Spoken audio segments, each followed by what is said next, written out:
Et enfin, pourquoi les gens comme moi te le disent? Parce que moi, j'ai fait l'effort intellectuel, mais j'ai aussi fait l'effort matériel, physique de terrain, hein. J'ai aussi bien couvert les prises de risques, hein, politiques et géopolitiques auxquelles j'ai eu l'occasion dans ma vie. J'ai aussi pris les risques, hein, des maintenances structurelles et des expertises ingénierielles et techniques, hein, des fondamentaux de soutenabilité, de l'industrialisation nécessaire à une certaine échelle d'existence, hein, de puissance développée, hein, et j'ai aussi suivi, hein, les répercussions en psycho et en santé sociale, hein, de la combinatoire de tout ça profondément, hein, en ayant commencé par y être aux premières loges. D'accord? Toi, tu es un gras de papier. D'accord? Tu es un universitaire, tu es un pur intellectuel, hein, c'est ce qu'on appelle la pensée hors sol. Moi, je me suis tapé de l'usine, je me suis tapé de la survie nécessaire, je me suis tapé du harcèlement par l'armée, je me suis tapé des opérations psy, je me suis tapé des propagandes, des cabales, hein, et sans aucun filet de sécurité, hein, avec la nécessité d'être tenu au silence, hein, sur l'atteinte totale de mes droits naturels les plus fondamentaux, hein, la perversité manipulatoire, la tentative d'aliénation, la tentative de silenciation. Je sais ce que c'est que la véritable violence sociale, à mon avis, c'est pas ton cas.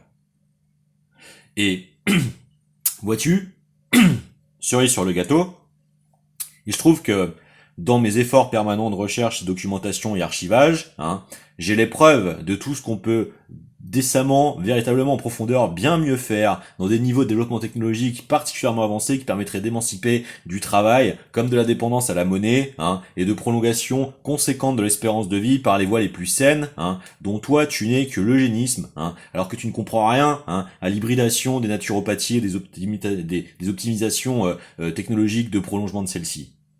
Les gens comme toi sont des manipulateurs, des pervers, hein. C'est le cénacle de la rue Grasset, hein. Ce sont les pontes de la médiacratie, hein, des boomers pétris de leur générationnalisme, hein, d'incapacité identificatoire, hein, des limites propres au spectre de perception de son époque, hein, qui n'a toujours pas été capable de faire l'effort des archives de l'histoire, de la technologie et des sciences françaises, hein, avant de nous pétrir de théories politiques, hein. Vous passez votre temps, hein, à étaler votre verbiage, vous n'en maîtrisez pas les fondamentaux de soutenabilité, hein, et vous continuez d'essayer de déployer des arguments de posture, hein, de chantage à l'accès à l'incarnation largement diffusée.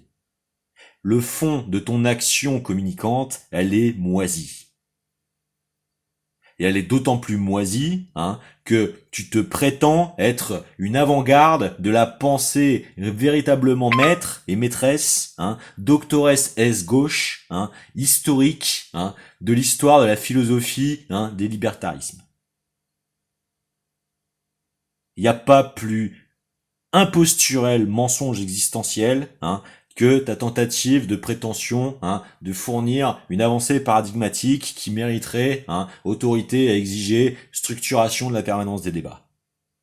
Tout simplement parce que les gens qui viendront comme moi avec une véritable bonne foi de débattre, hein, devront assister, hein, à la tentative finale de manipulation perverse, hein, d'hypocrites comme toi, hein, de faire de l'espace du débat, hein, l'occasion, hein, après avoir construit stratégiquement le statutaire, hein, d'un hyper prolifique avantagé lettré, hein, le fait de se servir de ce crédit d'influence, hein, pour distiller à nouveau, hein, et démontrer la nuisibilité, hein, psycho impactante, hein, de cette perversité là, hein, créant la défiance ensuite envers les institutions médiatiques et politiques, hein, d'essayer de profiter de cette tribune ainsi autoplébiscitée, hein, pour alimenter toutes les tentatives, hein, de distillation des venins, des antagonisations, des détestations, des stéréotypes, et des inductions de confortabilisation, des ressentiments projectifs, stéréotypiques et ethniques, hein, qui alimentent systématiquement la stratégie pernicieuse du siono-suprémacisme dans le monde actuellement, hein. Je sais pas si tu te rends compte, mais tu es peut-être un des intellectuels les plus favorisés de l'histoire du paysage médiatique français, hein. On t'a vu systématiquement tout le temps chez Ruquier partout, hein, pendant plus de 30 ans, hein, les 30 ans où la France a été la plus dégradée.